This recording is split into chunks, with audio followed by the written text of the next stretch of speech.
And it is a lovely morning out on the tower. It's a little cool this morning. It's time to pop in Grumpy. All right, Grumpy, do your thing, do your thing. Oh, we got the sugar cubes. Let's throw those in there. Come on. One, two. So today we've got a bunch of flights coming out here. It's a little chilly.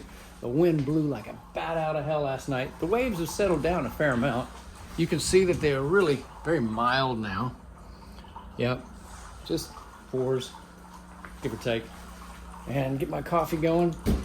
Once we get this going, I'm gonna show you guys something interesting.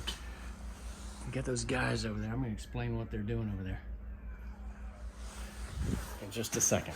Stand by. Go, Grumpy, go. All right. And today's fresh.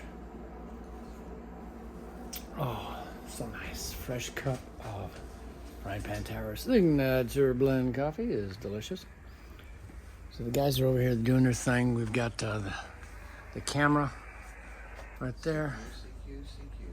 And I just turned on just a few minutes ago the generator that's powering the Mitsubishi Electric mini splits. And it actually is starting to feel warm in here. Let's see if I can lose this hat. It was 62 in here earlier. Let's turn on, wake up our Klein tool here. I'm gonna wake up. There we go. So I have a thermal imager. Thank you, Lawrence. That is gonna make it so that we can actually find where the heat and the cooling is actually occurring. Now, when this thing wakes up, one of the things that really matters in here is leaks. So if you see cold spots, or for that matter, later in the summer, you see hot spots, those are the things we have to troubleshoot. Oh, there we go. So now we can start to see, let's look at my coffee. See how my coffee mug is showing hot there? Okay, so if we look at the ceiling, the ceilings in here are reading 60, 64. And then if I come over to the Mitsubishi Electric, see the Mitsubishi Electric right there? And get onto it, there we go. Yeah, that thing is cranking out 104 degrees.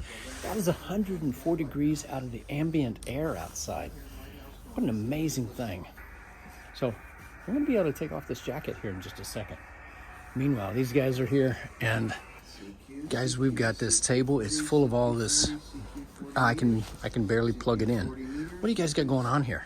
Well, we've set up an amateur radio station, and we have acquired a special event call sign for our amateur radio station. And the purpose is twofold for our operation here. One is to make contact with other stations around the world and bring awareness to the Frying Pan Tower. Awesome, we love the that. Surrounding shoals. Yeah. And the other purpose is to demonstrate our ability to go anywhere in the world and set up, to a remote location and immediately set up a radio station and be able to make contacts with other locations. So should there be some kind of a disaster or lack of communications, like an EMP or something like that, although these radios would need to be protected if there was an EMP to be able to survive it. But assuming that they did, that we would be able to make radio communications with other stations anywhere else in the world. Basically our safety net for when all hell in the handbasket happens and let's say the electromagnetic spectrum gets blasted good. You guys are the safety net for communications across the world. See, guys, it's things like this that you may not even know about, that as you learn, you realize that this is what ties together the fabric of our nation when things kind of do go hell in a handbasket, like a pandemic or things like that. Gorgeous, gorgeous day outside. Big ships off in the distance.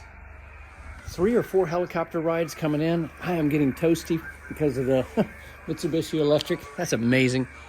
Play some pool later on today. Well, actually, we'll probably do a lot of work. But hang on to your hats, guys. Here we go. Oh, so nice. Such a great thing.